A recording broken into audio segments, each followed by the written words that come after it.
Donc, on commence.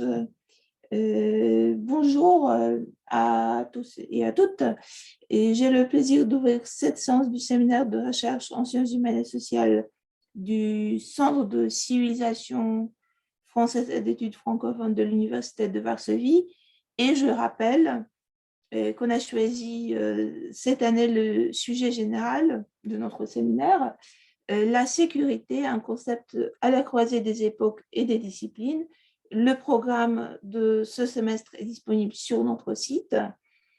Et dans ce cadre-là, nous avons invité M. Maciej Bukowski, qui est spécialiste en chef au ministère du Climat et de l'Environnement, où il est responsable des relations bilatérales de la Pologne avec les pays occidentaux dans le domaine de l'énergie et du climat, mais il est aussi doctorant à l'Institut de sciences politiques et de relations internationales de l'Université Jagiellon, où il rédige la thèse sur l'impact du changement climatique sur la rivalité géopolitique entre les États-Unis, l'Union européenne et la Chine. Et aujourd'hui, Maciej Bukowski va aborder le sujet de la relation entre le climat et la sécurité à l'ère de l'Anthropocène. Et après la présentation, j'invite tous à participer au débat. Les participants sur Zoom peuvent bien sûr prendre la parole, mais aussi inscrire leurs questions sur le chat. Un grand merci d'avoir accepté notre proposition et je vous passe sans tarder la parole. Je vais partager votre présentation.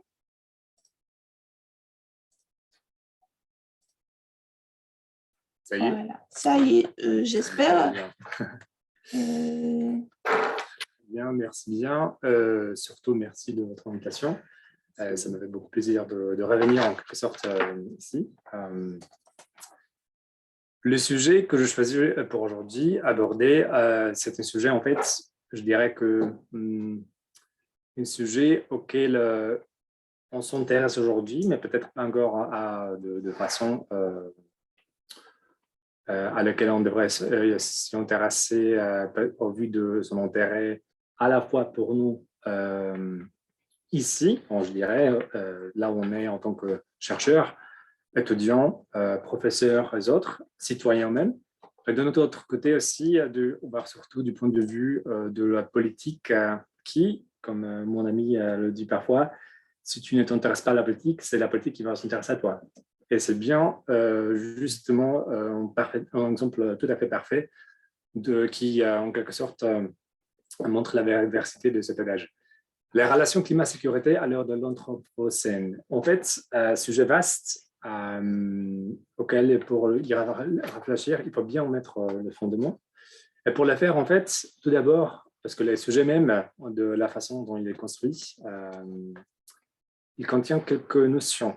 Et pour bien pouvoir aller dans le vif du sujet, il faut bien identifier ces notions même et savoir quelle est la signification de chacune de ces notions, puisque chacune d'elles doit être bien identifiée afin qu'on puisse ensuite réfléchir quelle est la façon, les différentes manières dont elles interagissent à niveau politique ou international. Alors, tout d'abord, si on peut aller au deuxième slide, check, c'est bon? Non? Cliquez simplement. Très bien. Donc, tout d'abord, un peu, mais ça va marcher. L'important, c'est que ça marche. Ouais. Non, on ne va pas encore plus loin parce que tout d'abord, on va poser la question de façon ouverte, puisque, bien entendu, il y a tout à fait pas mal de définitions qui portent, qui essaient d'expliquer ce que c'est le climat. Mais tout d'abord, avant d'y répondre de façon peut-être un peu plus scientifique, question plutôt ouverte, il n'y a pas de mauvaise réponse. Qu'est-ce que c'est le climat? De suggestions, de réflexion. Si vous pouviez peut-être décrire les phénomènes dont on parle tous les jours, les mots même qu'on trouve à chaque heure dans les articles sur le web, dans le livre, qu'est-ce que c'est le climat qui nous entoure? Moi, je dirais que c'est l'ensemble des conditions météorologiques qui parcourent l'ensemble du globe et qui peuvent être considérées à différentes échelles, évidemment, à l'échelle d'une région ou à l'échelle de la planète dans son ensemble. Tout à fait. Donc, on dirait qu'on parle d'un certain état de choses. Voilà. D'autres suggestions? Sans attendre, du coup, peut-être on va aller au slide suivant, pour qu'on puisse voir la définition qui est celle qui est la plus répartie, parce que c'est celle qui, justement, qui est utilisée par l'ONU et qui, en quelque sorte, donne l'idée des bases pour qu'on puisse réfléchir ensuite. Donc, au sens étroit du terme, temps météorologique, moyen, ou plus précisément, description statistique fondée sur la moyenne, la variabilité de grandeur pertinente sur la période allant de quelques mois à de milliers, voire de millions d'années. Donc, l'échelle temporelle, si vous voulez, elle dépend de l'étude sur laquelle on s'épanche à un moment donné. La période type définie par l'OMM est de 30 ans.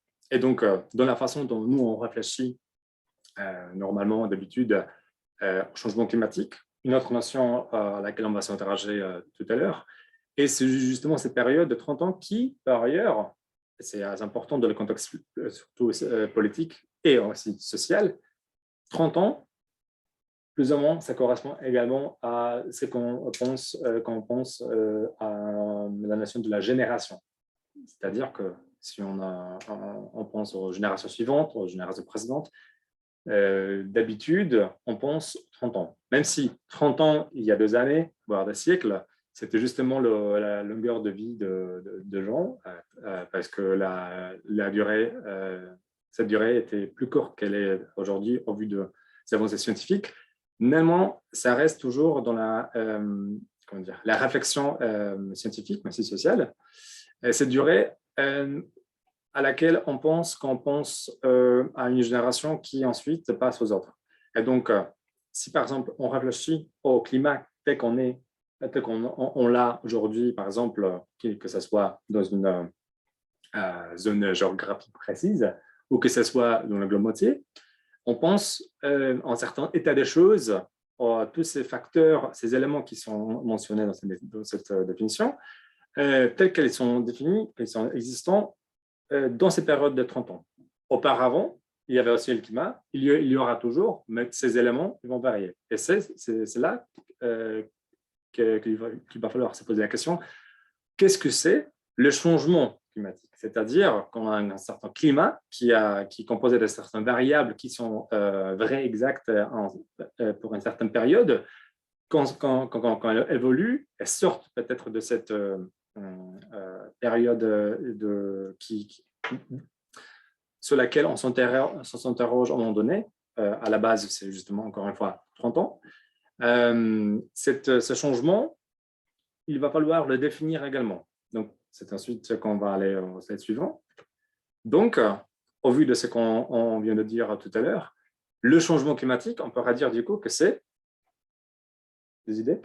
Le changement des conditions météorologiques présentes dans un territoire donné ou encore tout à fait du globe. Tout à fait. Et donc, check.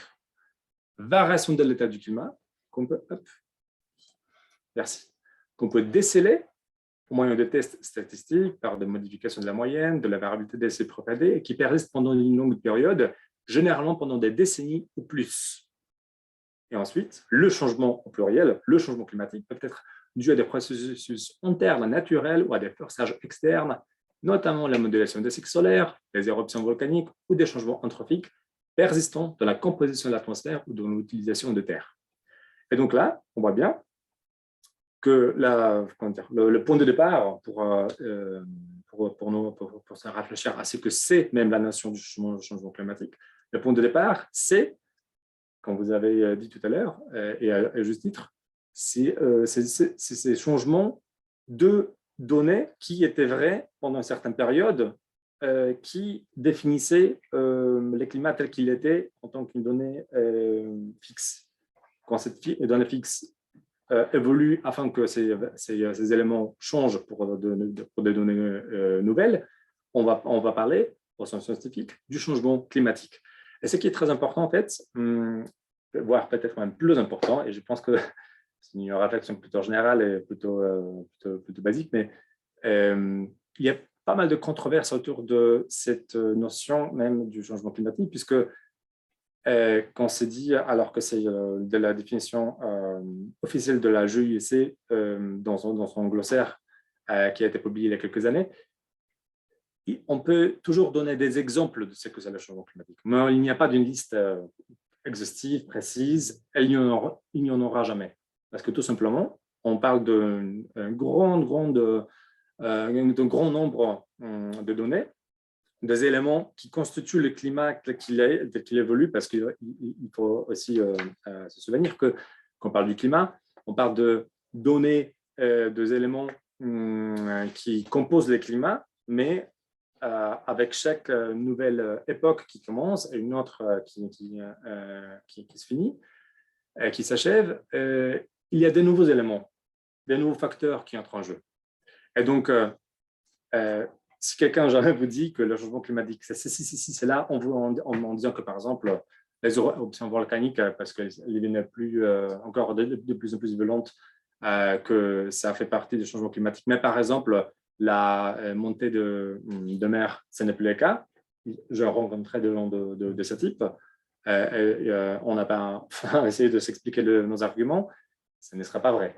Parce que le climat, c'est une notion très, très grande qui englobe beaucoup d'éléments.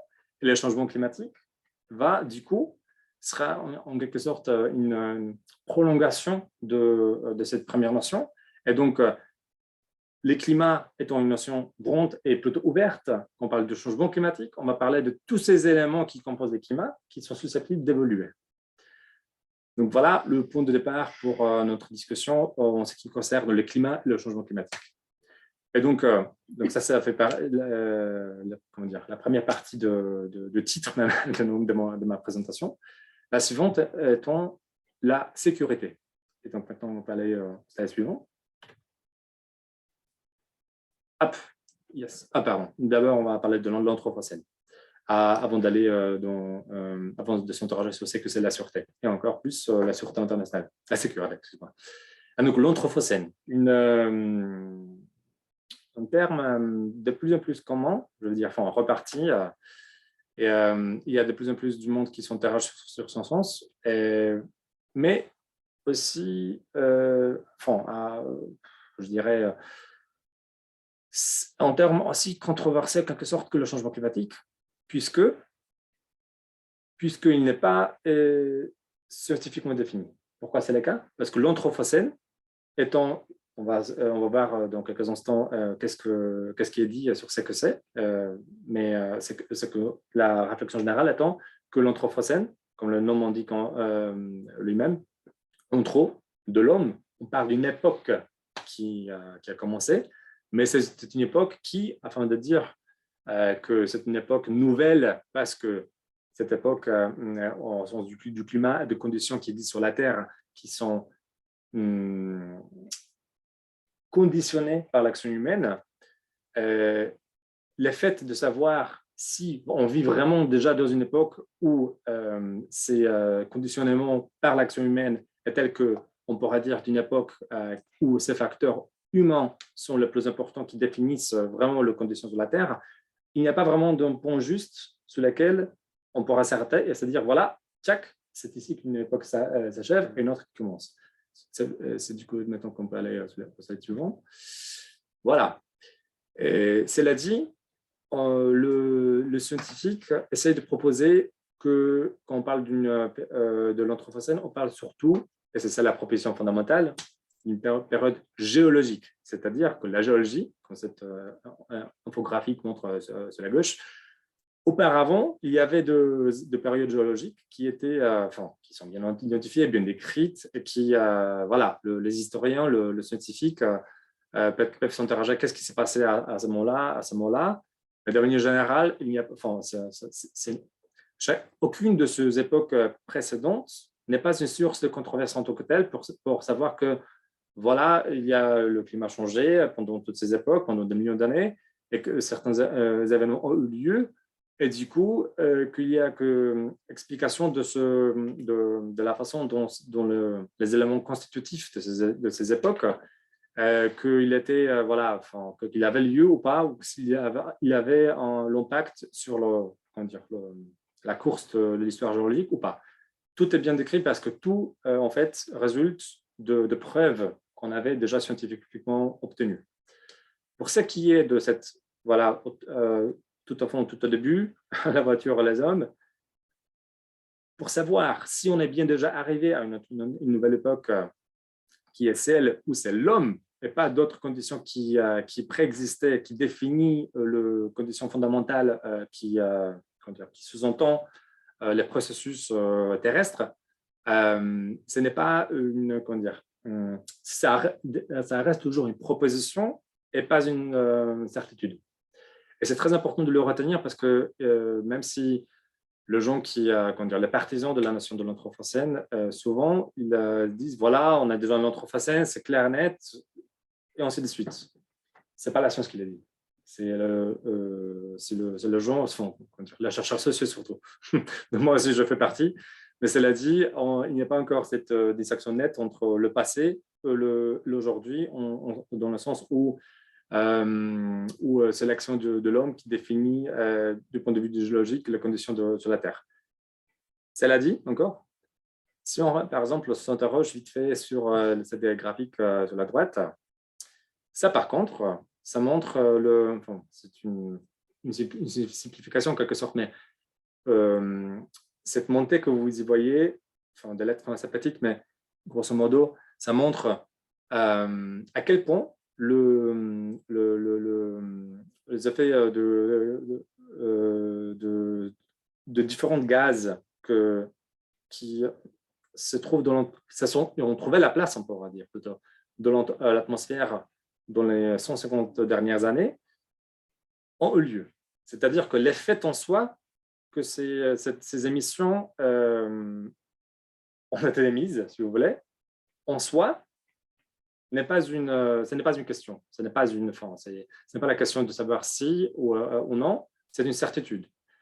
Par contre, la question de savoir si le fait que ces émissions ont eu lieu est supposons, et ça d'ailleurs n'est pas une certitude claire nette non plus, sont seulement la augmentation nette dans ces derniers siècles, si elle est attribuable plutôt à l'action humaine, est-ce que le fait que ces émissions ont lieu en soi, le lien entre les émissions et le changement climatique qui ensuite nous pousse à cette suggestion qu'on a ouvert une nouvelle époque de l'Anthropocène, cette certitude, elle n'y est pas encore.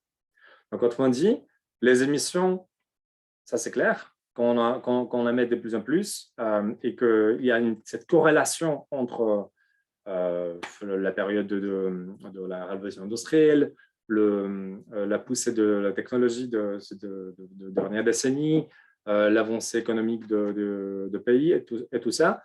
Ça, c'est un fait. Par contre, il n'y a pas encore de certitude scientifique suffisante pour dire avec 100%, pour être 100% certain qu'on a déjà, avec ces émissions qui sont attribuées à l'action humaine, et qu'on a déjà ouvert une nouvelle époque où les conditions géologiques sont définies par ces émissions ou par d'autres actions qui sont celles de l'homme.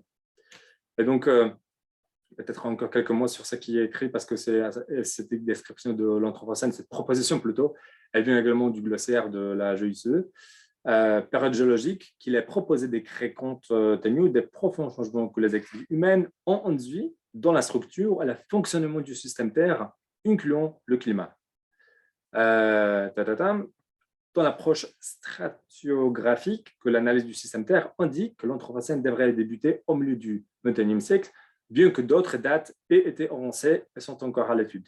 En fait, ça c'est important parce que justement, quand on voit sur le graphique là, sur la droite, les émissions, on voit cette progression nette d'ailleurs, qui accélère toujours. Mais le point où on pourra dire que voilà, déjà, ils ont tous les changements qui ont eu lieu grâce à ces émissions ou grâce à ce qu'on s'oppose, parce que le lien, comment dire, de la science, il y a toujours certaines controverses sur cet effet cause-effet. En fait, c'est lié un cause-effet entre les émissions, le changement climatique. Mais de manière générale, on sait que avec les émissions de manière générale, le réchauffement climatique avance. Donc, autrement dit, plus il y a des émissions, plus la Terre réchauffe. Et donc, ça, c'est de la physique. Et donc, ça, c'est en fait de la science pure. Par contre, pour savoir si à un moment donné, ces émissions ont déjà atteint le niveau où on pourra parler d'un système où ces émissions définissent le conditionnement géologique de la planète et par extension de notre existence et de notre fonctionnement, ce n'est pas encore défini. Peut-être on va arriver, mais ce n'est pas pour demain encore. Et c'est assez important, en fait, je parle assez beaucoup de ces slides, puisqu'il est important de retenir qu'on vit dans une époque où le facteur humain est fort probablement prépondérant dans le conditionnement géologique de la Terre, mais il n'est pas le seul. C'est-à-dire qu'il y a certains processus, il y en a beaucoup, peut-être certains on va en parler, mais il y en a, le processus terrestre et géologique qui déjà conditionnait le fonctionnement de la Terre dès le début, ils le sont toujours. Et c'est ce processus-là qui, maintenant, coexiste toujours avec ceux que nous, comme l'espèce humaine, on a mis en cours.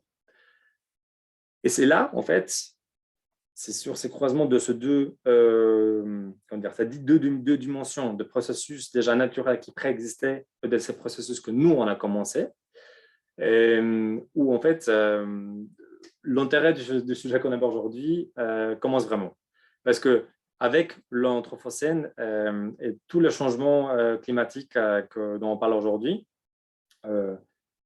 ils définissent ou redéfinissent notre façon de vivre de différentes manières. Mais une des manières, peut-être la manière la plus importante, la dimension la plus importante dans laquelle le changement climatique va redéfinir la façon dont on fonctionne, surtout collectivement et surtout dans le système international, c'est justement le lien climat-sécurité. Et c'est ça, en fait, qu'on va voir maintenant.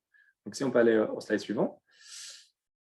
Et donc, avant d'aller plus loin encore pour s'interroger sur le sens même de la notion, oui, vraiment au sens large, tel que vous le comprenez, la sécurité, qu'est-ce que c'est pour vous? Et même, on s'éloigne pour l'instant du climat, de tout, en soi. C'est un synonyme de protéger quelque chose? De quoi?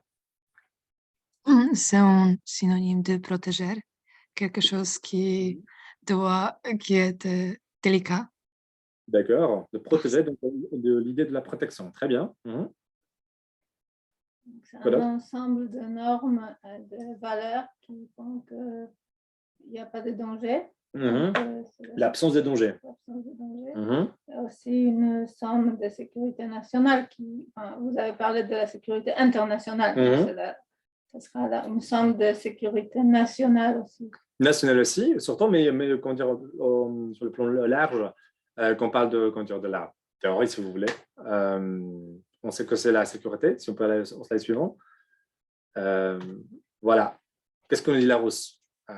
Et encore une fois, pour l'instant, on ne va pas encore dans le sens dans la façon dont ça va avec le climat et d'autres notions qu'on a déjà abordées. Qu'est-ce que la sécurité en soi? Par exemple, trois suggestions nous donne Larousse.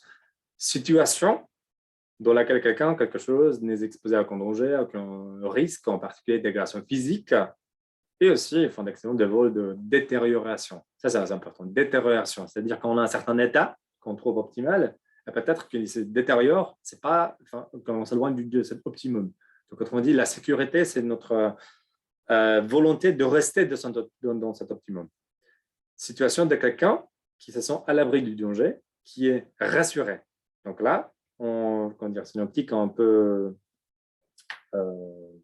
changée, on peut dire. C'est-à-dire que ce n'est même pas l'absence de danger, mais le sentiment que le danger n'est pas là. Voire aussi absence, limitation des risques dans un domaine précis. Donc, justement, que par exemple, les risques, qu'est-ce que c'est un risque? C'est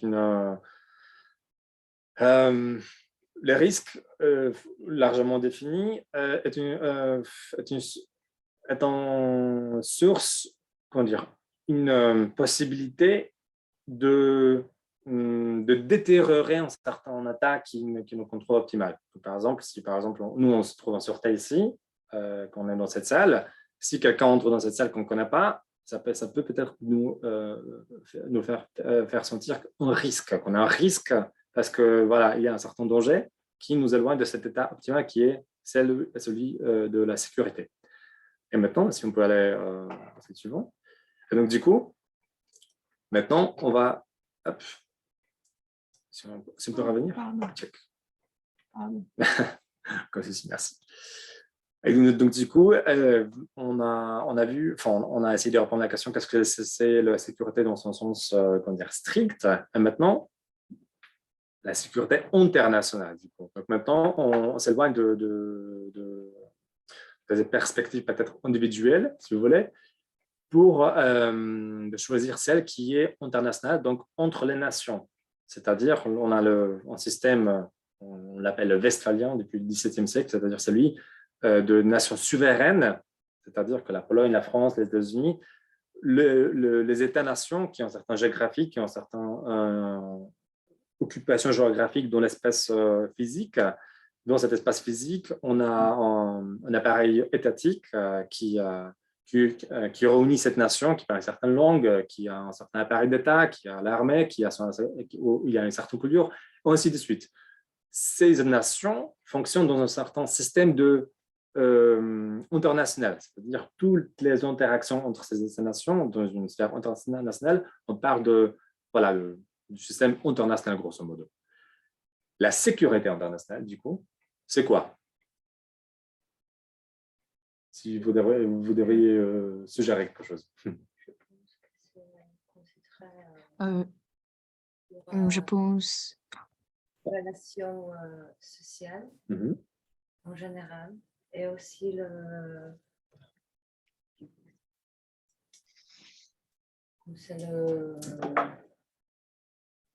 relation internationale.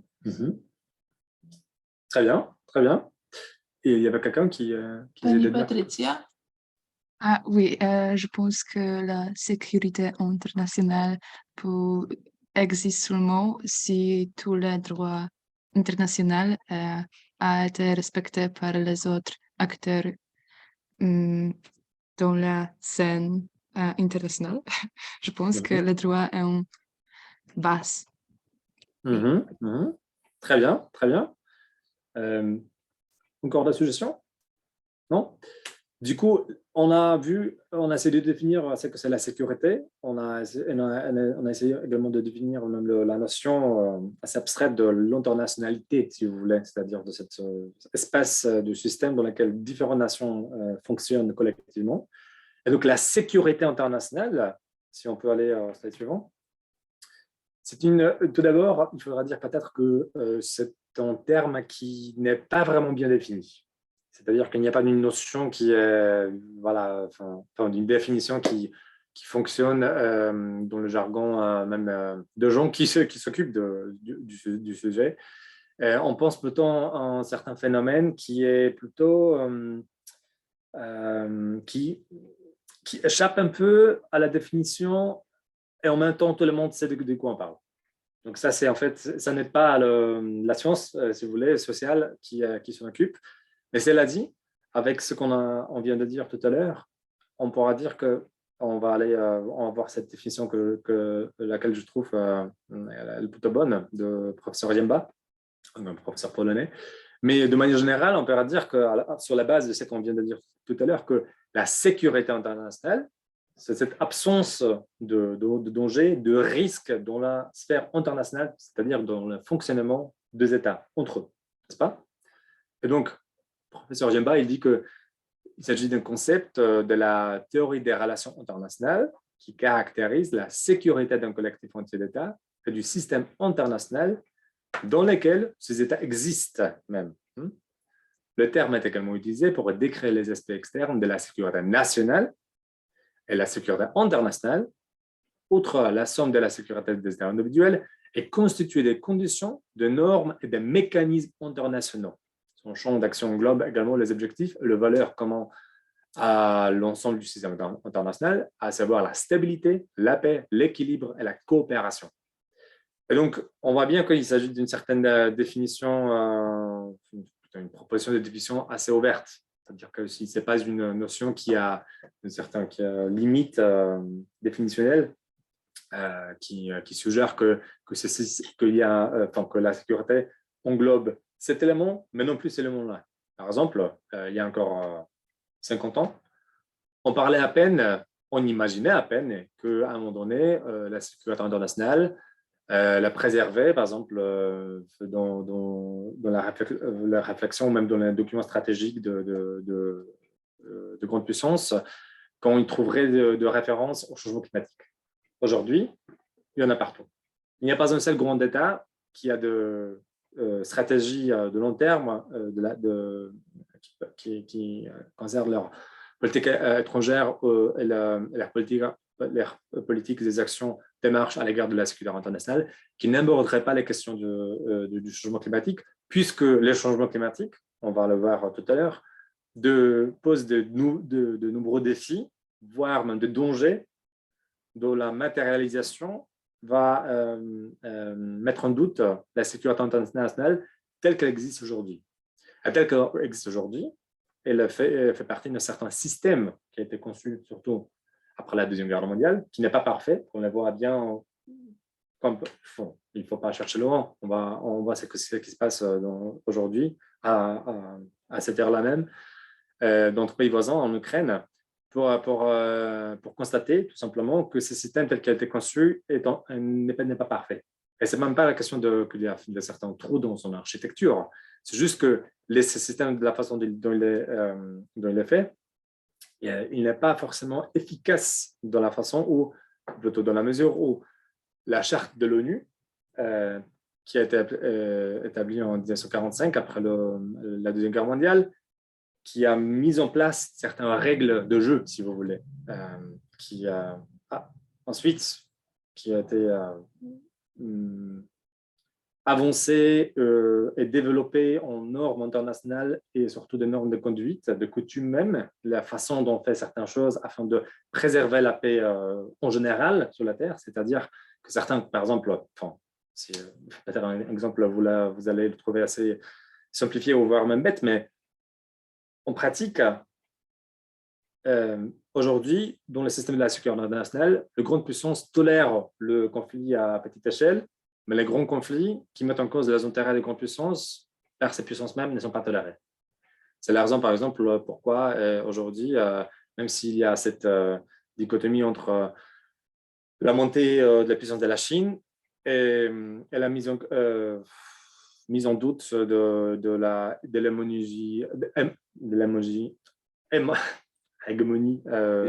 l'hégémonie, quand même ce mot pas facile, américaine, que ces deux États, certains disent que la guerre entre eux est inévitable, mais quoi qu'il en soit, elle n'est pas encore arrivée, parce qu'il y a beaucoup trop d'éléments qui encore soutiennent cette sécurité internationale qui serait totalement détruit, voire inopérant, si jamais ces deux États vont déclencher un conflit entre eux. Et donc, c'est dans cette optique-là qu'on va maintenant aborder la question de savoir comment, dans la sécurité internationale qui est composée de beaucoup de couches, de beaucoup d'éléments, de beaucoup de dimensions. Il y a par exemple une dimension strictement militaire, c'est-à-dire que la prohibition de la guerre, la prohibition des armes nucléaires, Par exemple, la question de question environnementale de plus en plus, question alimentaire. Sécurité internationale a beaucoup de couches d'éléments qui sont entreliés, dont le fonctionnement affecte le fonctionnement d'autres couches.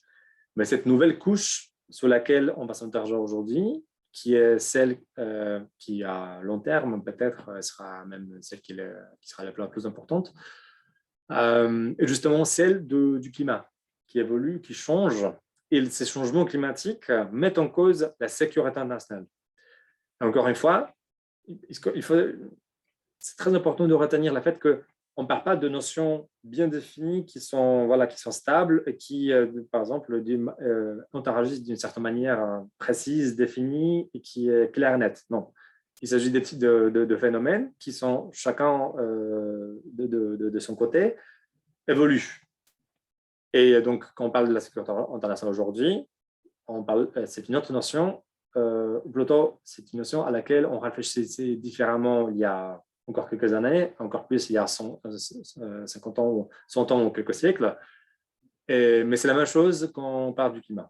Et donc, l'étude même de cette relation entre le climat et la sécurité, ce n'est pas seulement la suivi de ce qui se fait dans ce champ aujourd'hui à l'heure actuelle, mais également c'est la suivi de l'évolution de ces définitions afin qu'on puisse avoir des outils, même scientifiques si vous voulez, mais surtout politiques, afin qu'on puisse adopter des politiques qui nous permettent d'aborder cette couche de façon efficace, de la même façon qu'on l'a fait auparavant, par exemple, avec, la question de la prolifération des armes nucléaires, qui, après tout, et malgré ce qu'on pourrait y penser aujourd'hui, je l'ai dit seulement à titre d'exemple, avec toutes les menaces que Poutine fait avec l'usage potentiel des armes nucléaires en Ukraine, quand même, ce système de la sécurité internationale en ce qui concerne les armes nucléaires fonctionne plutôt bien, parce qu'on n'a pas eu depuis 1945, la fin de la Deuxième Guerre mondiale, on n'a pas eu d'accident. Et donc, c'est cette façon de réflexion, cette façon de conduite qu'il nous faut collectivement entreprendre afin qu'on puisse pouvoir bien définir, ou plutôt avancer sur ce champ d'études. Et donc, c'est maintenant qu'on peut aller au slide suivant. Très bien. Et donc, c'est maintenant vraiment ici qu'on commence d'aborder le cœur de la question. Alors que même que ce cœur n'est pas non plus, je me répète un peu, mais c'est toujours la même chose, n'est pas non plus composé de certains éléments prédéfinis, précis, qu'on pourrait énumérer. Plutôt, j'aimerais, au lieu d'essayer d'esquisser un certain paysage de cette question de manière très précise, j'aimerais plutôt vous donner partager quelques idées, quelques réflexions sur ce qui compose cette problématique afin qu'on puisse savoir où on est et où on va. Et donc, quelques idées de base. Tout d'abord, les systèmes humains et naturels ne sont pas séparés, mais entrelacés, interdépendants. On pourra dire que c'est évident, mais quand par exemple, on regarde même la politique domestique de pays, même pour ne pas aller loin, de l'Union européenne, là où la droite, qui est, on dirait, climato-sceptique, voire science-sceptique, je dirais même, parfois, essaye d'avancer certaines professions politiques qui, dans leur finalité, s'éloignent de cette évidence. C'est-à-dire, les systèmes humains naturels ne sont pas séparés, mais interdépendants. Ça veut dire qu'on ne pourrait pas avancer des éléments avancer de politique seulement sur la base de la conviction que ces effets n'auront pas d'impact sur les systèmes qui préexistent, qui ne sont pas humains. Comme par exemple, on n'a pas à chercher loin, il dans la Russie soviétique de la guerre froide, très souvent, il y avait des exemples où, par exemple, les ingénieurs soviétiques essayaient, par exemple, de changer le cours de fleuve ou voilà, de créer des réservoirs d'eau artificiaux, seulement afin de répondre à certains besoins qui étaient voilà, circonstanciels peut-être, alors qu'à long terme, ça conduisait aux catastrophes écologiques. Enfin, c'est un exemple peut-être assez extrême, mais je le donne pour illustrer seulement le fait que très souvent, on n'y pense pas à quel point, et je ne mentionne même pas la question des émissions et le lien cause-effet entre les émissions qu'on émet avec notre système économique d'aujourd'hui et voilà, l'avancée de changement climatique. Mais très souvent, il y a beaucoup d'actions qu'on entreprend en tant que société, en tant qu'entreprise, en tant que même individu, en tant qu'États entiers, qui, je dirais, font penser que cette évidence n'est pas vraiment intégrée dans la façon d'agir. Du coup, le climat ne peut pas être simplement ajouté aux autres facteurs qui façonnent la géopolitique et la sécurité. C'est Simon Darby, un chercheur, un professeur canadien qui l'a dit dans un article très bon article qui a mis en quelque sorte expliquer voilà, cette façon de penser donc je viens de vous expliquer. Et cette évidence qu'on ne peut pas traiter les climats dans la sphère internationale et surtout dans sa dimension sécuritaire en tant qu'encore un élément qu'on les autres qu'on ajoute parce que c'est un élément qui, encore une fois, conditionne presque toute notre existence même, pour ne pas parler même des activités humaines. Donc, les climats, dans le fonctionnement du système international, ne peuvent pas être traités comme encore un des éléments comme les autres, mais comme l'élément clé qui définit même les règles de jeu dans le système géopolitique international. Et donc, du coup, encore une autre réflexion qui vient de notre professeur, laquelle je trouvais cette remarque très pertinente, c'est l'hypothèse de longue date selon laquelle la politique mondiale, globale si vous voulez, qu'elle s'articule autour d'un arrangement d'États territoriaux plats, en concurrence, ne tient pas compte de certaines dimensions volumétriques les plus importantes du pouvoir des États. Qu'est-ce que ça veut dire en vrai? Et donc, tout à l'heure, j'ai dit que les systèmes internationaux tels qu'ils fonctionnent, celui des États souverains, il est conditionné sur cette proposition, sur cette prémisse, que un certain gouvernement qui dispose du pouvoir politique sur un certain territoire, que son pouvoir s'arrête à un certain endroit qui est de façon arbitraire plus ou moins défini, que voilà, ici c'est l'état A, après c'est l'état B. Et que les effets de l'exercice de cet état, de l'exercice de ce pouvoir de cet état, s'arrêtent sur ces lisières. Ça, c'est cette réflexion, cette idée est à la base du système tel qu'on voit aujourd'hui. Alors qu'en même temps, aujourd'hui, on voit que, par exemple, même pour revenir à cette menace nucléaire de Poutine tout à l'heure, il y avait pas mal d'articles ces derniers jours, ces dernières semaines même, que si jamais il y a l'armée russe va utiliser une arme nucléaire en Ukraine, que cette onde radioactive qui va partir ensuite en Europe va bien entendu aller plus loin, comme c'est le cas d'ailleurs aussi avec Tchernobyl dans les années 80, parce que tout simplement, le vent va porter cette onde plus loin. C'est un exemple tout à fait évident, mais c'est l'un parmi nombreux qui montre tout simplement que c'est les dimensions volumétriques, c'est-à-dire que non seulement la géographie plate, c'est-à-dire voilà, la Pologne c'est ici, qui s'arrête sur cette fleuve, et puis sur cette fleuve-là, mais plutôt le fait qu'on émet des émissions qui ne connaissent pas, enfin, la nature ne connaît pas la notion humaine de frontières. C'est notre notion. Elle est tout à fait arbitraire. Elle est politique à la base. Et donc, si on pense au climat c'est la relation climat-sécurité dans la dimension où on essaye de faire en sorte qu'on garantit un certain système de sécurité globale dans ces domaines. C'est-à-dire que si le changement climatique progresse, on va voir ces effets néfastes se répartir sur la Terre de façon inégale d'ailleurs. On va y parler tout à l'heure. C'est à ce moment-là, si on parle de ce gros nombre de différents effets qu'on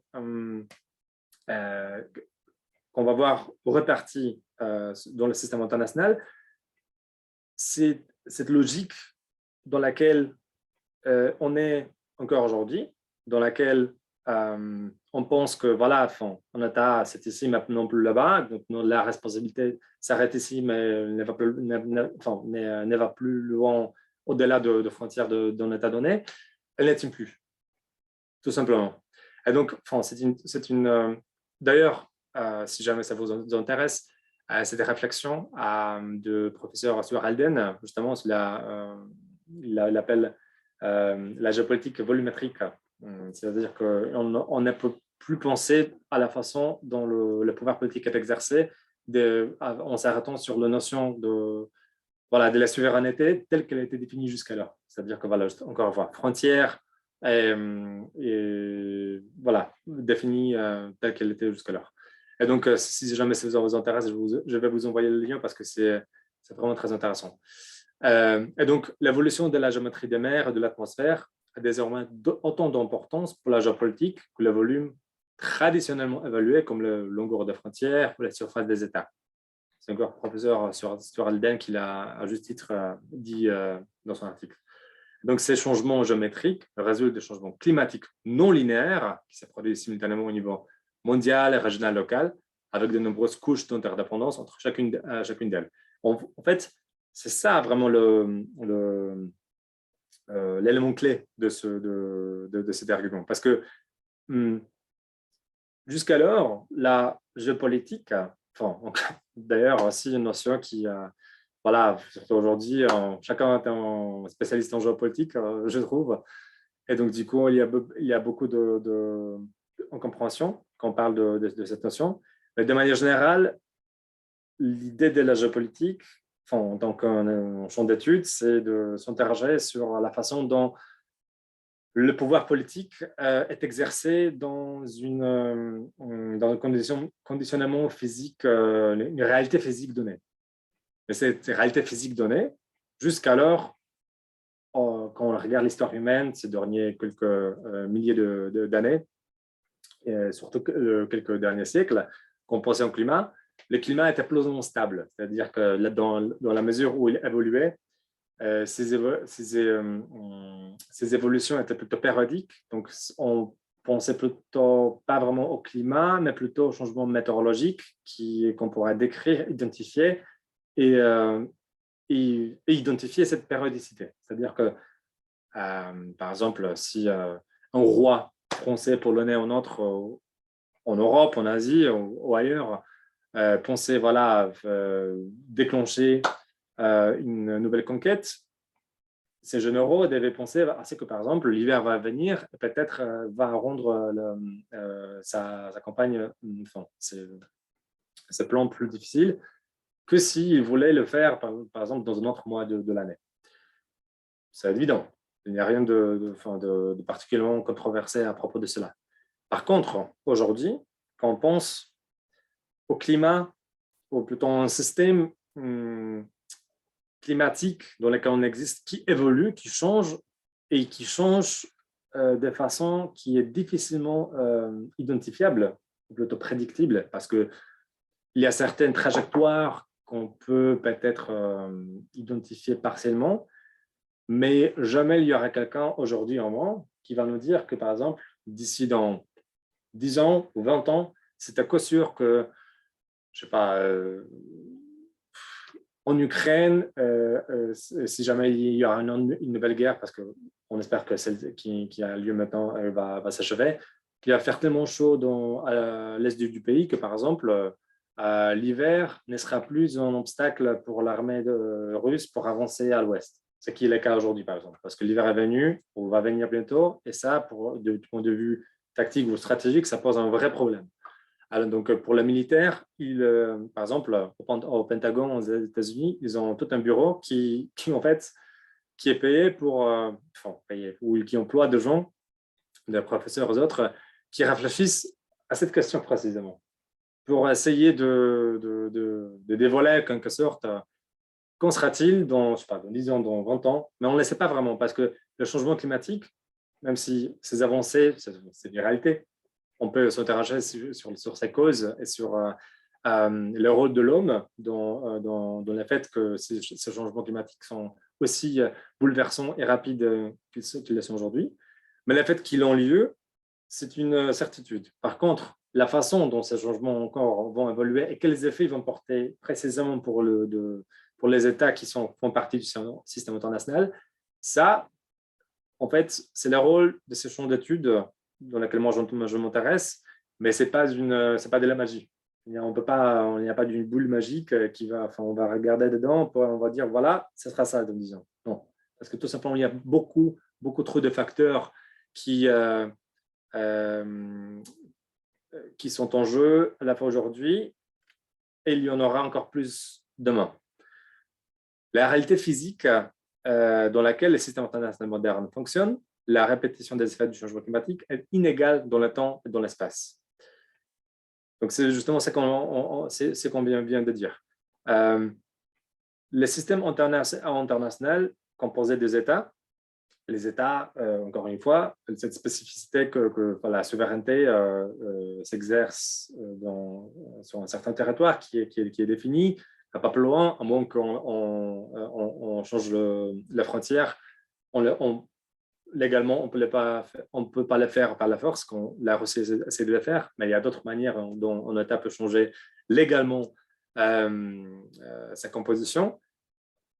Par contre, la façon dont les effets du changement climatique vont affecter la souveraineté et le territoire des États est inégale.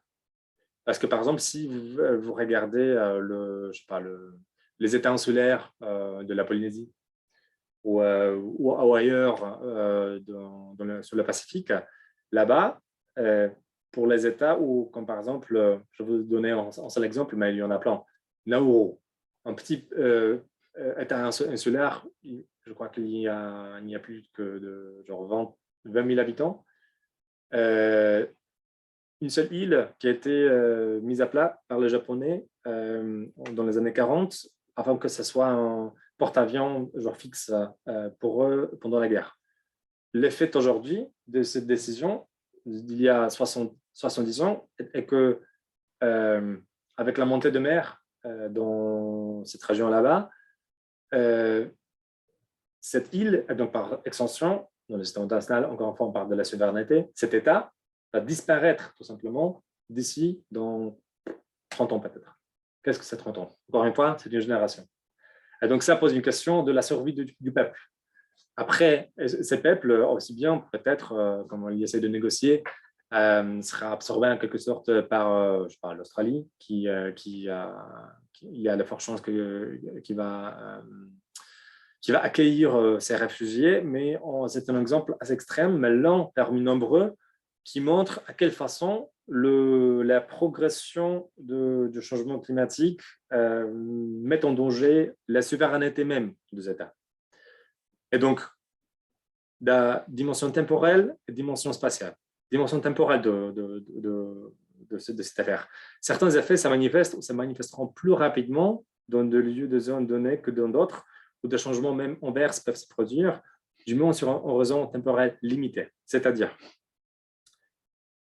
du point de vue de la sécurité, surtout au plutôt fin, on parle encore en arrière. Le sujet de la présentation, c'est le lien, c'est la relation climat-sécurité, pas climat-sécurité internationale. Parce qu'en vrai, le sujet est beaucoup plus vaste et va affecter la sécurité sur beaucoup de niveaux, dans de nombreuses dimensions.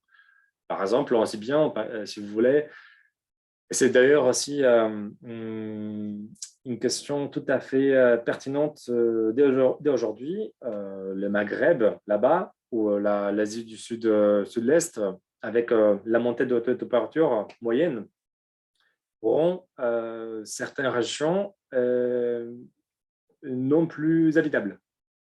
Les gens qui habitent avec je sais pas, 2 degrés supplémentaires de chaleur chaque année, par exemple, devront migrer. On les voit déjà aujourd'hui.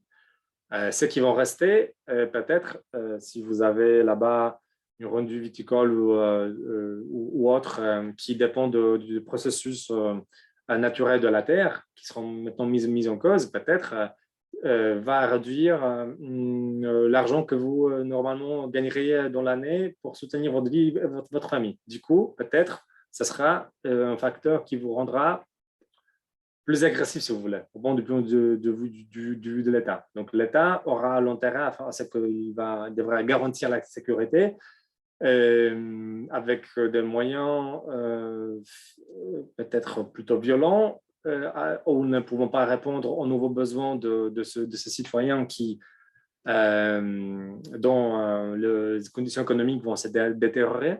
C'est encore un exemple qui montre à quel point certains effets sur la sécurité vont même au-delà de la sécurité internationale et vont se manifester et se produire dans leur dimension domestique. Mais, encore une fois, c'est comme avec le changement climatique et le climat en tant que tel, qui ne connaît pas les frontières, encore une fois. Quand on parle de la sécurité nationale et internationale, dans sa dimension, ou plutôt dans la dimension de la discussion qui porte sur le climat, cette distinction entre national et international, elle était un peu artificielle en quelque sorte. Parce qu'encore une fois, déjà, c'est tout à fait pertinent comme exemple pour l'Europe. On a vu déjà des migrations, par exemple depuis la Syrie, qui a été détruite ces dernières années par un violent conflit, qui par ailleurs n'était pas vraiment un conflit domestique, on l'a dit quand certains suggèrent, parce qu'il y avait des intervenants étrangers qui sont investis dans ces conflits. La raison de ces conflits, ou une des raisons, était que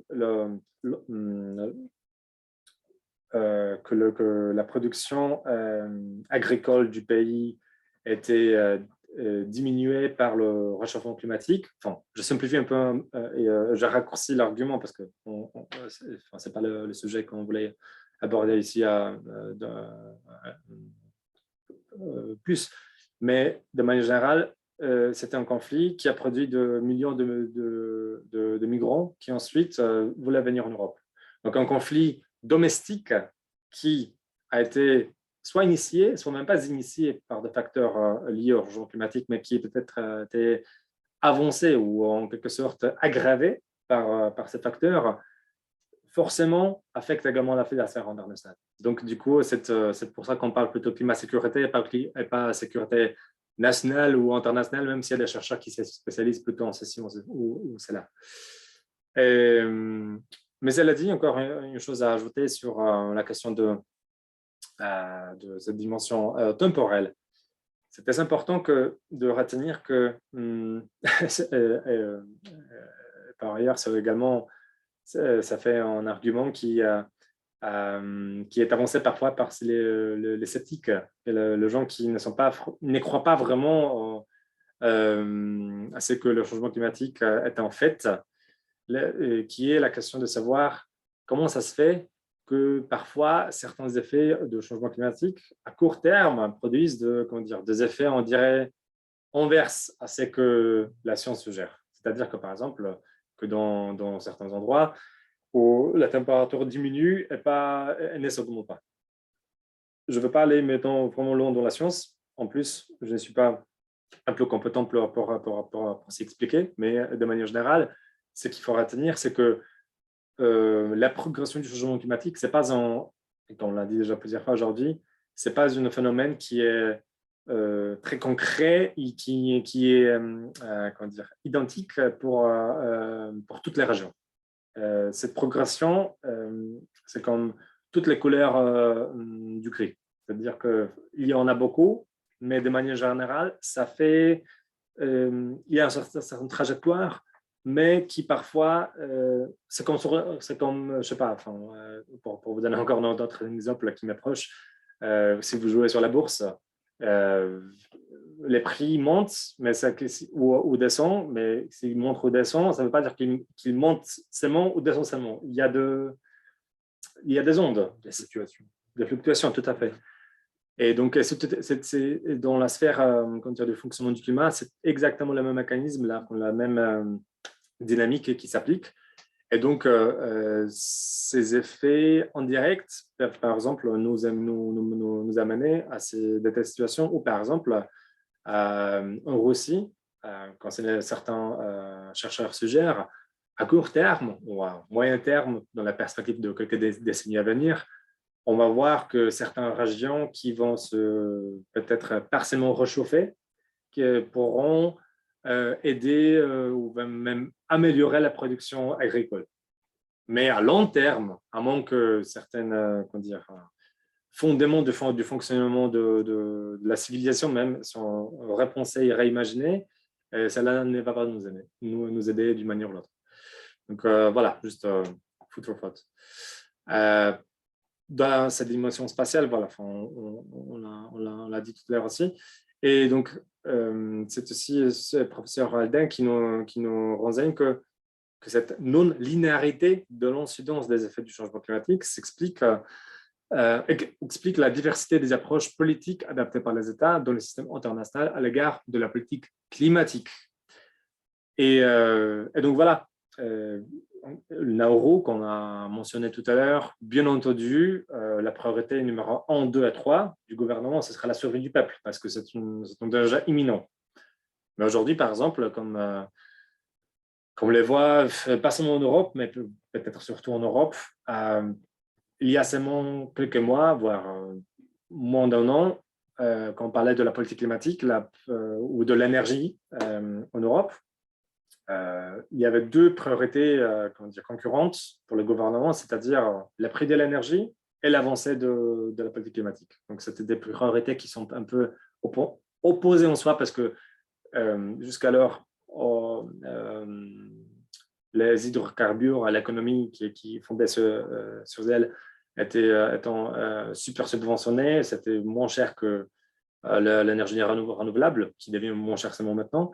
Mais en tout cas, c'était tout à quoi on pensait. Aujourd'hui, les grands retours de la géopolitique avec la guerre en Ukraine et tout ça, fait en sorte que la priorité absolue pour ces mêmes gouvernements, c'est la sécurité énergétique. C'est-à-dire qu'il faut qu'il y ait de l'énergie. Et c'est seulement après qu'on s'interroge sur la question de savoir si cette énergie est bon marché ou pas, s'il est bon pour le climat ou pas. Et donc, alors qu'en même temps, il y a ces Nauru ou d'autres pays pour lesquels la priorité du combat, de combattre le changement climatique reste toujours la première priorité. Et donc, je l'ai dit pour souligner ces phénomènes qui consistent en ce que même si, grosso modo, voilà, presque tous les États sont signataires de l'accord de Paris, qui se disent qu'il faut le faire ceci, cela, afin de réduire les émissions de gaz de serre, parce qu'on croit, on sait que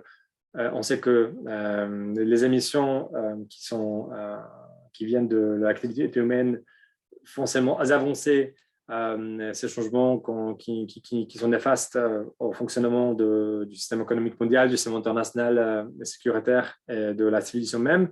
En même temps, il y a la compétition, les grandes rivalités qui sont toujours là et pour lesquelles, très souvent, et ce sera le cas toujours, c'est ma thèse, mais dans mon doctorat, je l'écris, il faut penser à la politique climatique avec cette supposition que ces grandes rivalités, elles ne vont jamais disparaître. C'est-à-dire que même si c'est le doomsday demain, et on sait que les émissions vont nous tuer tous, ces rivalités ne vont pas disparaître. Et donc, du coup, il faut penser à ce qu'on puisse faire en sorte qu'on a un système dans lequel cette coexistence de ces priorités du combat, la priorité d'avancer la politique climatique coexistent avec cette dimension géopolitique parce que sinon, ça sera l'une ou l'autre. Et maintenant, on va aller au dernier slide. Voilà. Pour encore s'interroger sur quelques éléments de la discussion. Et changement climatique, qui est la notion clé justement dans cette discussion sur la relation de climat-sécurité, agit en tant que, c'est une notion qui a déjà bien trouvé sa place dans la littérature professionnelle, étant multiplicateur de menaces, threat multiplier, comme le disent les Américains. Et donc, dans le système international d'aujourd'hui, on a déjà de nombreux défis, de nombreux dangers, si vous voulez, qui déjà, si jamais il n'y avait pas du tout de changement climatique, qui déjà mettent en danger le système tel qu'il est. On en avait déjà mentionné quelques-uns. Mais le changement climatique, en tant que multiplicateur de menaces, agit en tant que cette couche supplémentaire qui non seulement en soi pose un danger, mais aussi, en quelque sorte, ressuscite certains dangers qui ressuscitent, voire aggravent d'autres dangers qui déjà préexistaient. Et donc, on a mentionné l'exemple de la série, mais il y en a plein d'autres. Il y a quelques questions de ressources qui sont limitées, auxquelles l'accès sera de plus en plus limité, voire difficile. Il y a question, pour revenir vite fait au nucléaire, la question par exemple de la sûreté même de l'infrastructure contenant le réacteur là-bas, où il y a déjà le grand danger que la température va augmenter et que l'infrastructure telle qu'elle a été conçue et construite pour détenir ces réacteurs, qu'elle sera en besoin de renouveau des investissements qui, quelqu'un devra payer pour ça. Et si ce n'est pas le cas, ce sera encore une source, par exemple, de danger, de risque qu'il y aura des accidents nucléaires. Ainsi de suite, ainsi de suite. Il y a plein de ces dimensions dans lesquelles le changement climatique a le potentiel de multiplier justement le danger déjà préexistant. Il pèsera aussi lourdement sur le plan économique de l'avenir par ses effets directs et indirects, parce que bien entendu, on a déjà pas, on a mentionné l'agriculture, mais c'est pas que ça. C'est la question de la production en tant que telle, également industrielle, qui déterminera en fin de compte la croissance économique globale, parce que avec le changement climatique tel qu'il avance dans certaines régions, mais pas dans d'autres, on crée de conditions plus optimales à la production industrielle, voire agriculturelle dans certaines régions au détriment des autres. Ça, en soi, ça contribuera à ces reconfigurations géopolitiques qui est constante. Elle évolue, elle avance chaque jour, depuis des siècles, depuis qu'on a le pouvoir politique qui définit nos relations collectives entre les collectivités humaines et après les États.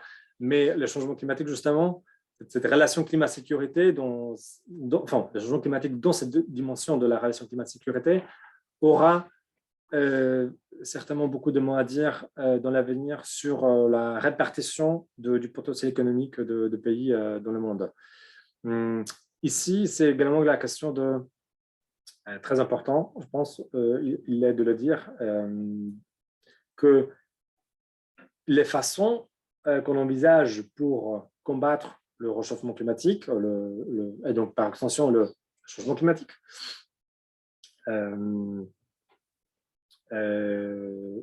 et notamment de réduire les émissions de gaz de serre.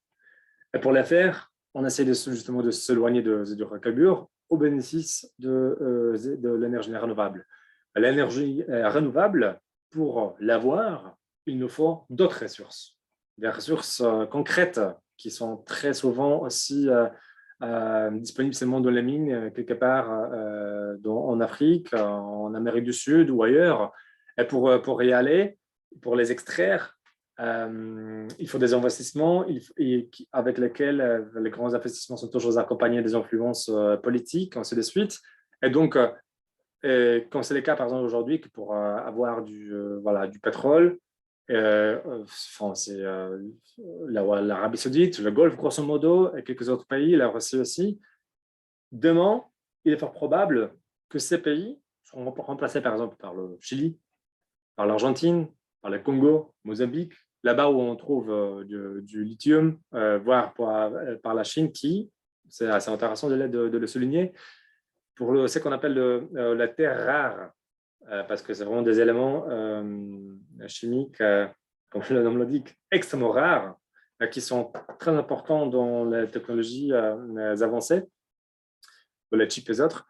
Et du point de vue de la biologie pure, apparemment, la Chine en possède la grande majorité, genre 90%. Et si c'est bien le cas, par exemple, à quel point ça va redéfinir le chaîne de valeur économique mondiale si on reste sur cette trajectoire du remplacement de hydrocarbures par les énergies renouvelables. Parce que pour construire, si vous voulez, les éoliennes offshore, il faut environ 16 tonnes de différentes matières de ce type. Pour onshore, c'est genre 12 tonnes. Et pour ces ressources, il faut les trouver quelque part. Il faut les amener en Europe ou ailleurs où vous voulez construire les turbines. Et pour les faire, il faut justement cette nouvelle dynamique économique, géopolitique, politique même simplement aussi, militaire aussi, qui va garantir que cette trajectoire est bien exécutée. Et en soi, ce sera une source de défis, mais aussi bien entendu des opportunités. Mais je le souligne parce que du point de vue du climat sécurité, c'est important de retenir que cette dimension sécuritaire sera accompagnée par une nouvelle reconfiguration géopolitique qui va nous donner de nouveaux gagnants-perdants. Quand c'est le cas avec chaque transition énergétique, c'était le cas auparavant, je sais pas, avant le milieu du XVIIIe siècle, qu'on a vu le charbon qui a commencé à jouer le grand rôle dans l'industrie, dans la révolution industrielle, puis c'était le pétrole, puis c'était le gaz, maintenant c'est l'énergie renouvelable. Avec chaque nouvelle transition, il y a cette nouvelle répartition.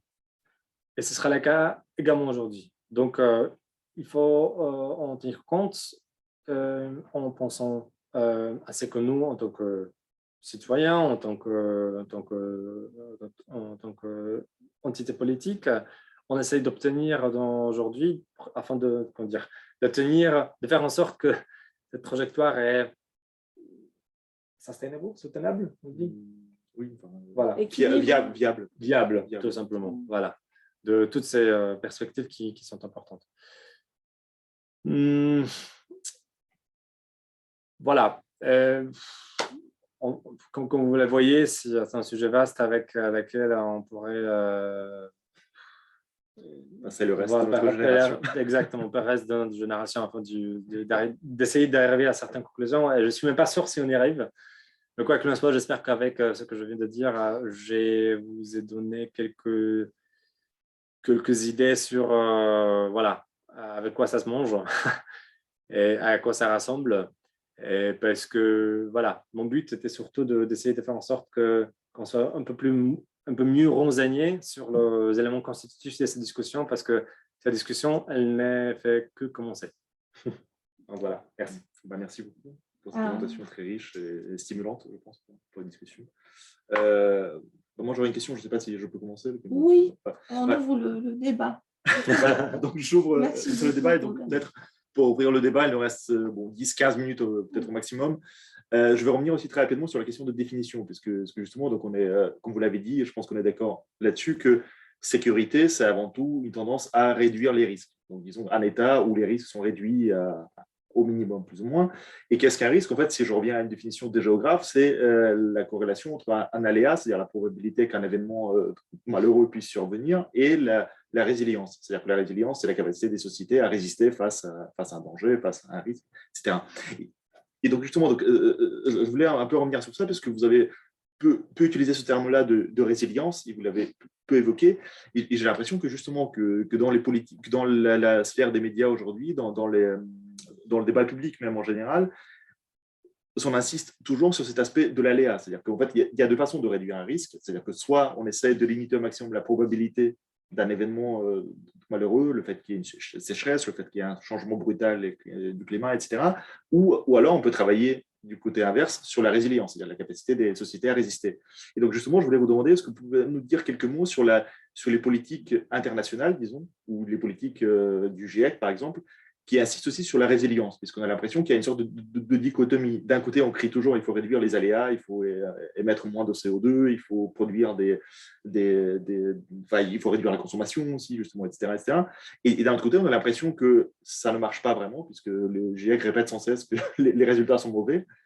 Et on a l'impression que finalement, tout en disant ce discours de réduction d'aléas, les politiques, en fait, travaillent avant tout sur la résilience. C'est-à-dire, comme on voit en Chine, comme on voit au Moyen-Orient, que finalement, c'est des gens qui essaient de jouer sur le facteur technologique pour essayer de résister face aux mauvaises conditions.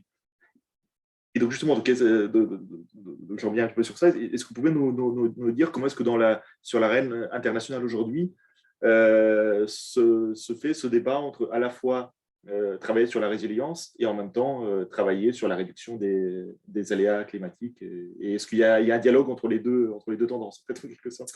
Le dialogue entre les deux tendances, je pense que c'est justement ce qui nous manque le plus, en quelque sorte. Parce que, en fait, c'est un peu cette dichotomie entre ce qu'on appelle l'effort pour nous adapter et pour mitiger.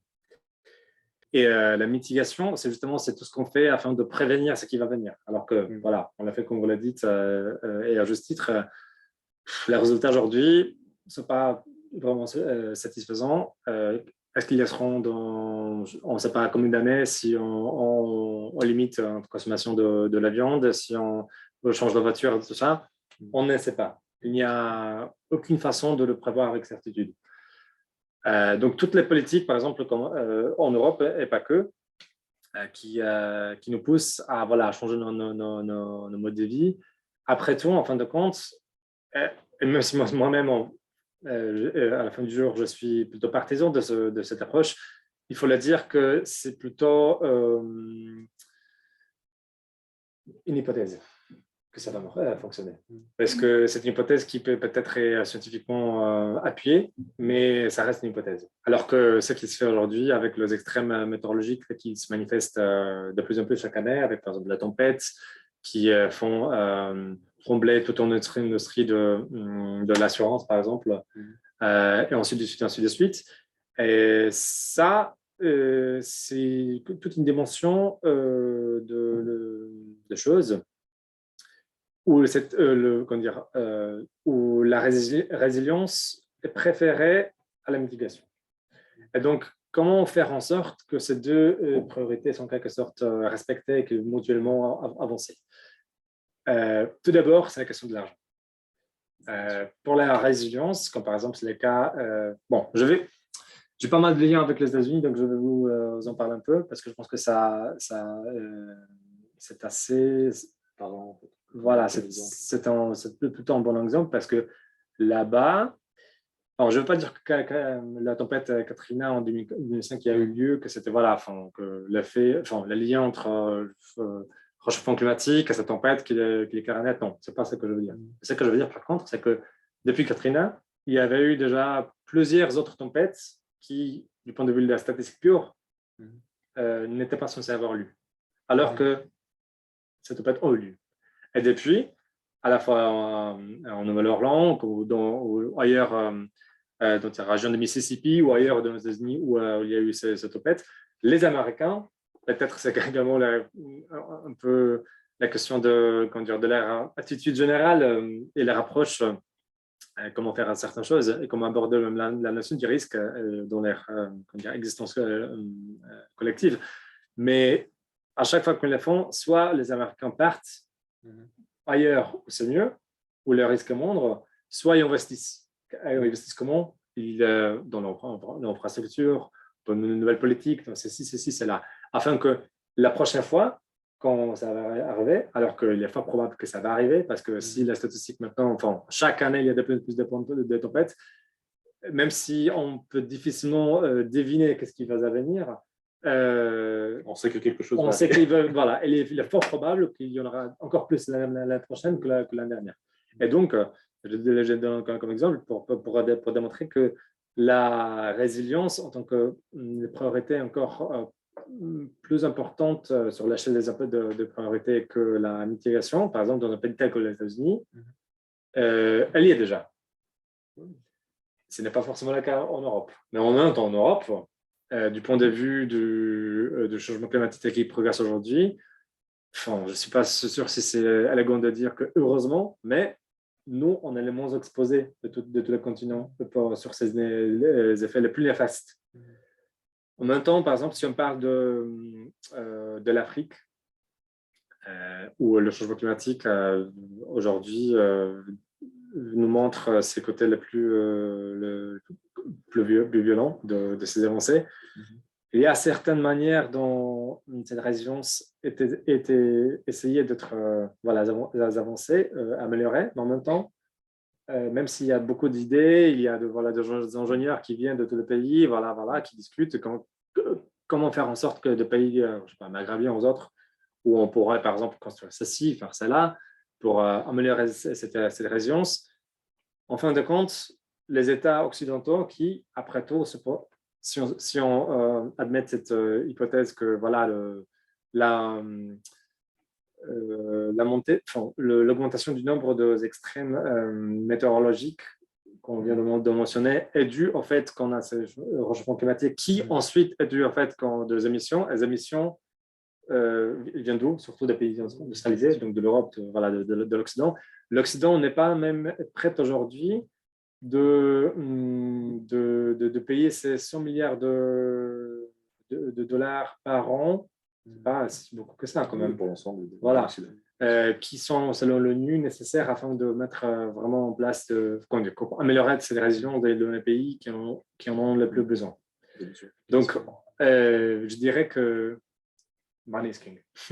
Cela dit aussi, j'ai l'impression que c'est une situation qui est assez fragile, parce que même en France, par exemple, puisque justement dans le cadre du Centre de la culture française aussi, on commence à prendre conscience que ces sortes de protection dont on bénéficie en Europe, elle est assez fragile. Par exemple, la sécheresse qui a eu lieu en France cette année, c'est quelque chose qui a beaucoup marqué le territoire. Tout à fait. Mais un pays comme la France, ou un pays comme l'Allemagne, où ils ont des problèmes avec leurs fleuves, par exemple, ou au pays comme le Pays-Bas, qui est, comme on dit, très bas, donc du coup très affecté par la montée de mer, ont des moyens, ont des politiques, ont des ressources pour y faire face.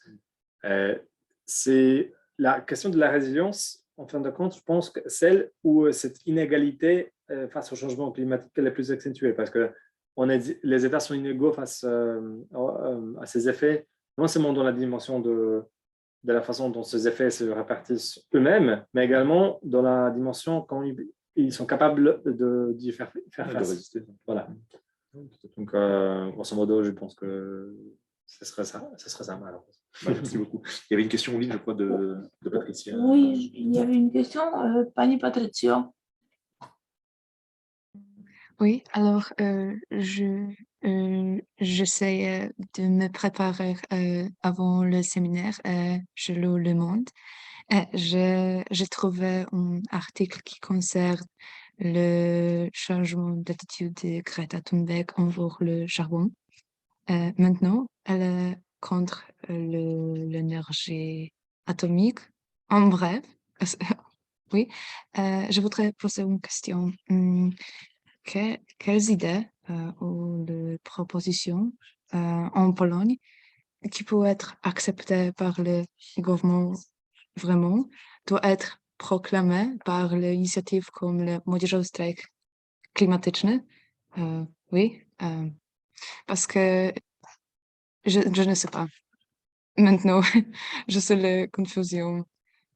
Peut-être parce que j'ai 19 ans. Si j'ai bien retenu la question, elle est de savoir si comment faire en sorte pour que le nucléaire puisse être développé en Pologne, c'est ça? Non, c'est-à-dire, quelles mesures doit-on prendre sans Pologne, sachant que le nucléaire est très critiqué aussi. Donc, par exemple, en Pologne, il y a le problème avec le charbon. Et sachant que souvent, à l'échelle internationale, on continue de critiquer le nucléaire. Donc, quelle serait l'alternative en fait, en quelque sorte? Bah, surtout, l'alternative serait de développer le nucléaire. Commençons par ça. En fait, vous voyez, tout à l'heure, je parlais de renouvelables en tant qu'une en champ technologique, parce que c'est beaucoup de technologies qu'on pose ce champ, comme une des réponses qui sont proposées afin de essayer de nous éloigner du monde dans lequel on vit aujourd'hui, dans lequel les émissions qu'on produit viennent notamment du secteur énergétique. Et sont aussi hautes qu'elles sont aujourd'hui parce que ces systèmes reposent surtout sur les hydrocarbures. Donc ça, disons que ça reste une priorité largement définie de changer cela. Mais cela dit, maintenant, avec les différentes propositions qu'on a dans beaucoup de pays, parce que chaque pays a sa spécificité au niveau des énergies qu'elles sont consommées dans de leur mix énergétique, c'est-à-dire quelles sources d'énergie sont employées dans un pays donné afin de satisfaire les besoins en énergie du pays donné. Ça, en soi, déjà, le point de départ pour chaque pays est différent. Et donc, chaque pays, non seulement pense différemment aux façons qui pourraient lui être utiles afin de se décarboniser, plutôt de décarboniser son système énergétique, mais aussi, ce même pays, et plus riche le pays est, et plus il pense de cette façon, ils réfléchissent aussi comment faire en sorte que maintenant, avec cette nouvelle reconfiguration géopolitique qu'on voit aujourd'hui, avec la transition énergétique verte, comment faire en sorte que ces États pourront ensuite avoir plus à dire dans le monde de demain. Donc, par exemple, même si je l'ai dit plutôt souvent dans des discussions différentes, ça m'étonne toujours pourquoi les gens n'y pensent pas vraiment souvent de cette façon, ou ne sont pas conscients suffisamment de ce que je viens de dire, de ce que je vais dire maintenant. C'est-à-dire qu'en Allemagne, par exemple, qui est le pays européen le plus critique à l'égard du nucléaire aujourd'hui, il ne l'était pas encore il y a quelques années seulement. Mais les Allemands sont ceux qui critiquent le plus le nucléaire. Mais l'Allemagne, en même temps, est le pays qui a proposé il y a quelques années la création d'une organisation internationale consacrée aux énergies renouvelables avec son siège à Abu Dhabi, notre antenne en Allemagne.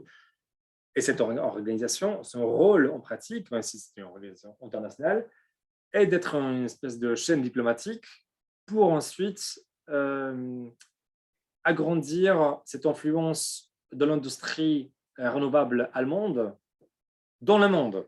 C'est-à-dire, les Allemands se sont orientés vers les renouvelables, notamment les éoliennes, voire surtout même, je dirais, parce qu'eux, ils vont non seulement leur avenir, mais ils vont aussi leur business dans le futur où c'est la demande globale même pour cette technologie ne va cesser de s'augmenter.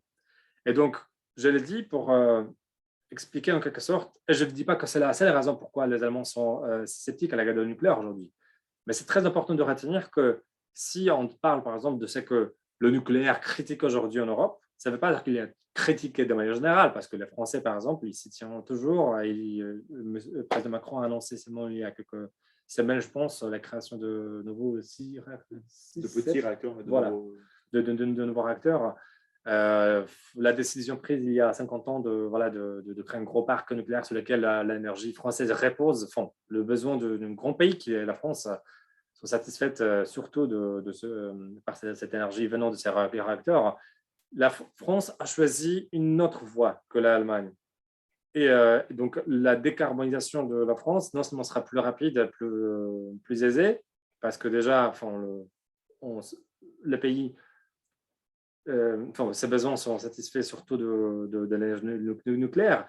Mais en Allemagne, quand maintenant les Allemands essayent de faire en sorte que le nucléaire, qui est une compétition avec une technologie que eux ils-mêmes proposent, ce n'est pas dans leur intérêt que la technologie nucléaire se répartisse de nouveau en Europe. Maintenant, ça va peut-être un peu changer parce que la position était très très dure jusqu'à février 2022. Maintenant, avec la guerre en Ukraine, avec l'hiver qui vient, même les Allemands ont imposent leur décision de fermer le dernière centrale nucléaire dans leur pays. Mais je veux dire qu'il ne faut pas penser à ce que disent les autres quand nous, on pense à la façon dont, par exemple, nous, on veut décarboniser notre secteur énergétique en Pologne, nous. Donc déjà, ça, c'est la première chose. La deuxième, et je reviens un peu à ce que j'ai dit tout à l'heure, chaque pays a sa spécificité technologique, économique, différentes technologies sont utilisées dans les différents pays selon pour répondre aux besoins en énergie du pays donné. Et ça reste toujours les résultats d'un grand nombre de facteurs, de l'histoire, de ressources qui sont présentes sur le territoire de l'État, de relations internationales, diplomatiques, ainsi de suite. Et en Pologne, les 30 dernières années, on n'a pas fait grand-chose pour nous préparer au monde de demain, pour ce qui concerne la politique énergétique. Donc, on est, je dirais, en moyenne assez en arrière à l'égard d'autres pays européens, surtout le pays déjà bien avancé au niveau de la technologie. Mais cela dit, la trajectoire européenne est celle de la décarbonisation. Donc, même si on n'est pas si bien positionné que, par exemple, le français ou même les Allemands, c'est toujours notre trajectoire. Et donc, nous, il nous faut le nucléaire parce que sans le nucléaire, avec le mix énergétique qu'on a aujourd'hui, qui repose principalement sur le charbon, ça sera extrêmement difficile et en toute honnêteté, peut-être impossible de réduire notre consommation du charbon dans l'horizon temporel tel qu'il est identifié dans la politique européenne. Donc, je dirais que de manière générale, on peut compter pour cette raison même, on peut compter sur le soutien de l'Europe, même si pas forcément des Allemands. Voilà. Je ne suis pas sûr si j'ai répondu à votre question, mais si dites-moi. Merci beaucoup. Bon, je pense qu'on peut peut-être... une dernière question. On a parlé de pays petits comme le Mozambique et en l'absence de ressources, comment le petit pays sans licence de dépendre sur le changement climatique dans un moment de crise économique ou financière. C'est-à-dire comment, qu'est-ce que tes pays peuvent faire? Bon, Mozambique en particulier est un exemple assez particulier parce que ces uns de ces pays où non seulement on a aujourd'hui découvert ces assez vastes ressources par exemple de lithium et d'autres matières premières qui sont nécessaires pour alimenter cette nouvelle chaîne de valeur qui sous-entend la production de l'énergie renouvelable, mais aussi par exemple le Mozambique, mais c'est également le cas pour d'autres pays, notamment africains, relativement récemment a découvert de grands champs de gaz. Et le gaz est une source d'énergie assez spécifique dans le sens où c'est pas une source d'énergie décarbonisée, mais c'est moins polluant que le charbon, par exemple. Donc, du coup, en Europe, mais pas que, on pense au gaz en tant qu'on appelle, comme on le dit en français, une source d'énergie transitoire. C'est-à-dire que dans la période de la transition, qui va prendre des décennies, on va peut-être s'appuyer un peu plus sur les gaz, là où on en aura besoin, pour ensuite essayer d'arriver dans un monde décarbonisé. Et donc, pour des pays comme Mozambique, qui est relativement riche en ses ressources, c'est à la fois une source d'opportunités et de défis, comme toujours. D'opportunités dans le sens où, voilà, on a de nouvelles ressources, et donc, du coup, on peut faire de l'argent avec, qu'on pourra ensuite employer pour nous décarboniser, pour nous augmenter notre résilience aux effets du changement climatique. En même temps, il y a plein de défis dans des pays où il y a l'histoire de corruption, de mauvaise gouvernance. Bon, vous voyez, au Venezuela, par exemple, ils ont plein de ressources aussi. Alors que la pauvreté là-bas est telle que... C'est une autre discussion, mais je veux dire, il n'est pas possible dans une réalité où le changement climatique avance de façon où, même si les États sont affectés de manière inégale, ils le sont tous, que des pays, surtout ceux qui sont riches en ces ressources et donc auxquels d'autres États s'intéressent, mais de façon, comment dire, avec leur propre intérêt, qu'ils agissent de manière indépendante, sans interaction avec d'autres membres de la communauté internationale.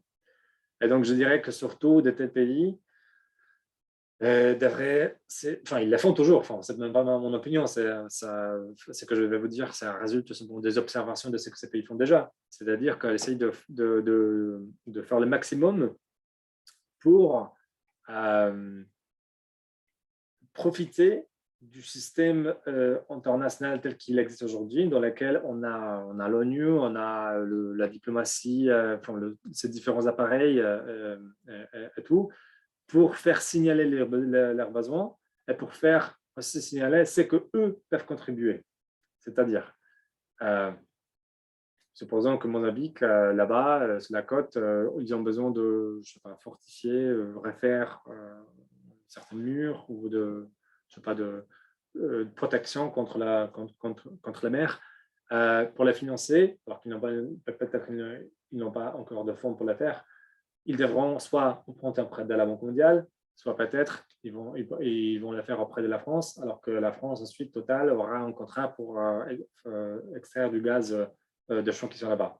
Un exemple, ce n'est pas de la réalité, je veux dire, il ne peut que c'est le cas, mais je vous donne un exemple. Et donc, je veux dire que les petits États, enfin, ce qu'ils peuvent faire, c'est de se faire entendre, surtout. Parce que si ce n'est pas le cas, bah, voilà. Merci beaucoup.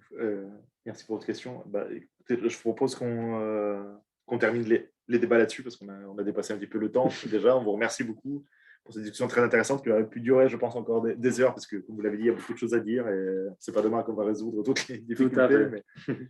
Mais bon, il faut quand même essayer. Il y a juste une question, je ne sais pas, ou une remarque de Pani Justyna. Pani Justyna, proszę bardzo. Tak. Bonjour, bonsoir plutôt. C'était une remarque qui pourrait justement lancer encore les débats plus longtemps, malheureusement, parce que, et peut-être pas malheureusement, parce que c'est un sujet qui est très important pour nous, parce que justement, nous vivons à une époque que beaucoup de scientifiques ils prennent qu'on vit à une époque d'extinction de notre espèce, et moi, je me demande souvent comment et par quels moyens la vraie transformation de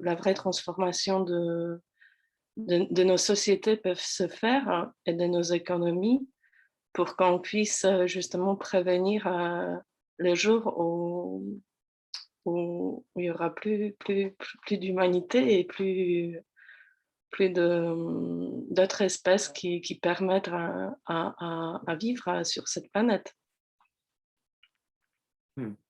Mais bon, c'est un peu les sujets, il est vaste, je sais, mais c'est aussi quelque chose qui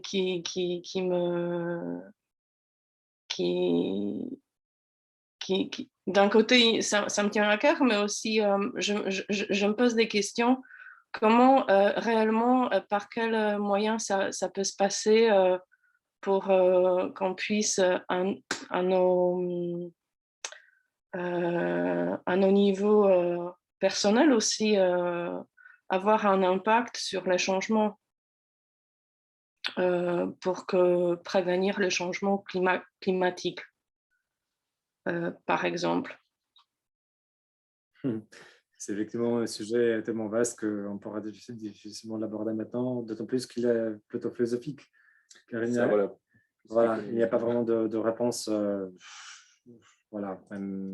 qui viendrait de sciences sociales et encore moins de sciences appliquées. Je vais dire seulement une chose, parce que c'est pour s'attacher à une certaine chose que je pense que vous vouliez dire. Au mon date, c'était ma compréhension de ce que vous venez de dire, qui est justement que si jamais ces changements climatiques continuent, que potentiellement que ça peut être même signifier l'extinction de l'espèce humaine. C'est important peut-être parfois de se le rappeler que cette potentialité, potentiellement c'est possible, puisque très souvent, j'ai l'impression que les gens même qui pensent au défi qui est le changement climatique le disent, voire même mettre de la transparence, qu'ils l'utilisent quand ils vont participer dans des grèves ou d'autres manifestations, qu'ils disent qu'ils le font pour la planète. Non, ce n'est pas le cas. La planète, elle était là bien avant, elle le sera toujours. C'est nous, en fait, quand on essaie maintenant de nous protéger.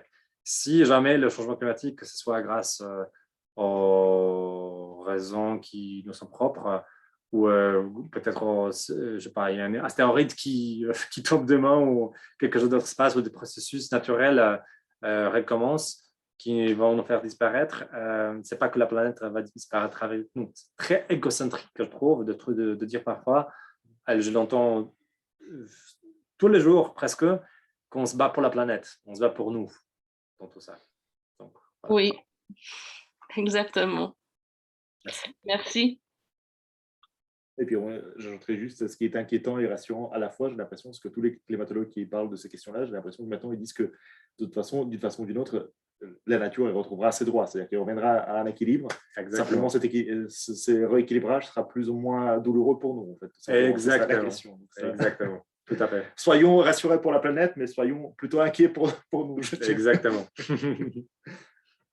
Voilà. Bon, écoutez, on vous remercie tous. On vous remercie de notre intervenant avant nous pour cette discussion intéressante. Et on vous retrouve donc la prochaine fois dans deux semaines. 3 semaines, 3 semaines. Pardon, le 9 novembre. Et on va accueillir M. Olivier Bouirette de l'Université Sorbonne Nouvelle Paris 3 qui va parler des traités de paix et de la naissance de la nouvelle carte centre-européenne après la Première Guerre mondiale. Dans l'entre-deux-guerres, donc un retour sur une période de crise. Voilà. Et c'est cela dans le contexte de la recherche d'une nouvelle construction de sécurité internationale, justement. Et je vous invite déjà à cette prochaine séance. Je vous dis merci. Merci à tous et une bonne soirée. Et à la prochaine fois dans 3 semaines. Merci. Au revoir.